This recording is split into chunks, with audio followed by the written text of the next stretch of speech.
Pressure की politics में इस देश के कई सारी पार्टियां, नेता फंसे हुए हैं जो उस प्रोपेगेंडा के आधार पर चलते हैं। और इस बात को बताने की आवश्यकता इसलिए पड़ रही है क्योंकि ये कई बार साबित हो चुका है किस प्रकार से फंडिंग होती है, किस प्रकार से उसका प्रचार होता है, किस प्रकार से ऐसे चैनल हैं जिनको प्रमोट करने के लिए भर भर के पैसे दिए जाते हैं। और उनका पूरे चैनल का वीडियो आप उठाकर देख लोगे तो आपको सिर्फ इसी से मिलता जुलता ही काम मिलेगा।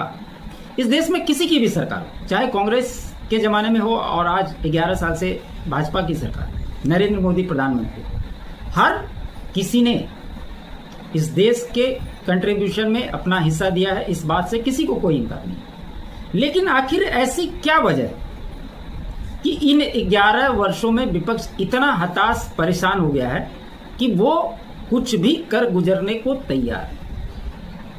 या इसको सरल शब्दों में ये कह सकते हैं कि वो गद्दारी करने से भी पीछे नहीं हट सकता। पॉलिटिक्स कीजिए ना, आप पॉलिटिशियन है, पॉलिटिक्स करने के लिए आप पॉलिटिक्स कीजिए। इस तरह के नैरेटिव वॉर में आपको कुछ भी होने वाला नहीं है।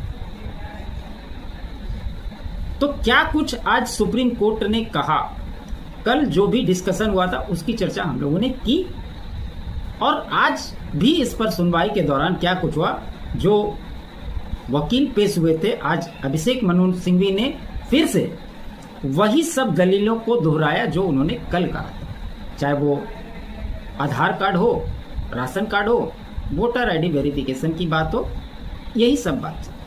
तो क्या कुछ हुआ, और सुप्रीम कोर्ट की जो टिप्पणी है वो अपने आप में काफी है इस बात को बयां करने के लिए कि चुनाव आयोग इस समय जो बिहार में एसआईआर किया वो बिल्कुल जायज है, सही तरीके से है और नियम के अनुसार किया गया निर्णय है।